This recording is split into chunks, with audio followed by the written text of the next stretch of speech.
এই ভিডিওতে আমরা ৩২,০০০ টিচার কেস নিয়ে একটু আপডেট নিয়ে নেব। ৩২,০০০ প্রাথমিক শিক্ষক নিয়োগের অর্ডার কপিতে কি লেখা আছে সেই বিষয়টার আমরা একটু কিছু গুরুত্বপূর্ণ বিষয় আমরা জেনে নেব এবং পরবর্তী শুনানির দিন আমরা কবে ধার্য হয়েছে সেটাও জেনে নেব। কলকাতা হাইকোর্টে যে ৩২,০০০ প্রাথমিক শিক্ষকের চাকরি বাতিলের মামলা, এখন কিন্তু প্রত্যেক শুনানিতে একটা নতুন চাঞ্চল্যকর বিষয় কিন্তু উঠে আসছে। বিচারপতি অমৃতা সিনহার রায়কে চ্যালেঞ্জ করে দায়ের হওয়া এই মামলার শুনানি চলছে বিচারপতি তপব্রত চক্রবর্তী এবং বিচারপতি পার্থসারথী চট্টোপাধ্যায়ের ডিভিশন বেঞ্চে।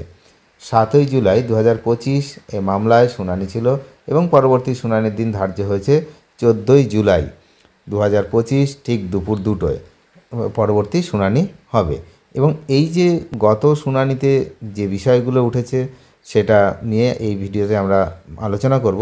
মূলত চাকরি হারানো শিক্ষকদের পাশাপাশি প্যারা টিচার এবং অন্যান্য সংরক্ষিত শ্রেণীর প্রার্থীরাও এই মামলায় পক্ষ নিয়েছেন। তাহলে এতদিন যে শুধু চাকরিহারা শিক্ষক যারা ছিল তা নয়, এর সঙ্গে কিন্তু এখন প্যারা টিচার এবং অন্যান্য সংরক্ষিত শ্রেণীর প্রার্থীরাও এই মামলায় পক্ষ নিয়েছে। মূল মামলাটি হলো পশ্চিমবঙ্গ প্রাথমিক শিক্ষা পর্ষদ বনাম প্রিয়াঙ্কা নস্করের করা এই মামলা। গত শুনানিতে চাকরি হারানো প্রার্থীদের আইনজীবীরা তাদের বক্তব্য পেশ করেছেন। বিভিন্ন পক্ষের আইনজীবীরা নিজ নিজ যুক্তি তুলে ধরেছেন, যা এই মামলার জটিলতাকে আরও বাড়িয়ে তুলেছে। প্যারা টিচারদের পক্ষে যিনি আইনজীবী ছিলেন জয়ন্ত মিত্র, তিনি কি তুলে ধরেছেন, তিনি বলেন যে ২০১৬ সালের নিয়োগ প্রক্রিয়া অনুযায়ী তাদের জন্য অ্যাপটিটিউড টেস্ট বাধ্যতামূলক ছিল না।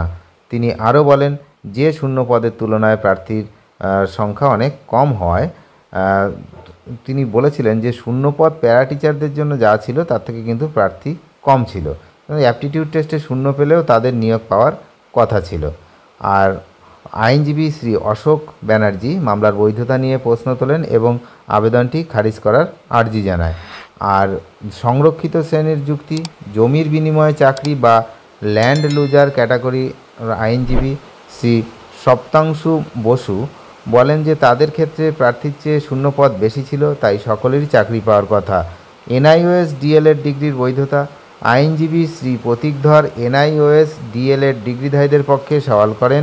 তিনি বলেন যে ২০১৯ সালের এপ্রিলের মধ্যে প্রশিক্ষণ শেষ হওয়া প্রার্থীরা প্রশিক্ষিত হিসাবে গণ্য হবেন, তাই ২০২৩ সালে তাদের অপ্রশিক্ষিত বলাটা অযৌক্তিক। শুনানি চলাকালীন বিচারপতি তপব্রত চক্রবর্তী সব পক্ষের বক্তব্য শোনেন এবং পরবর্তী শুনানির জন্য কিছু গুরুত্বপূর্ণ নির্দেশও কিন্তু তিনি দিয়েছেন।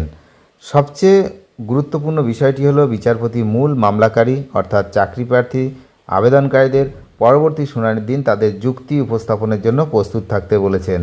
এই প্রথমবার ডিভিশন বেঞ্চে তাদের বক্তব্য শোনা হবে।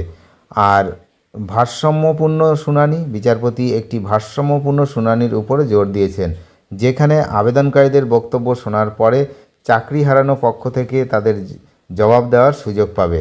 এই মামলার পরবর্তী শুনানি ১৪ই জুলাই ২০২৫ অত্যন্ত গুরুত্বপূর্ণ হতে চলেছে।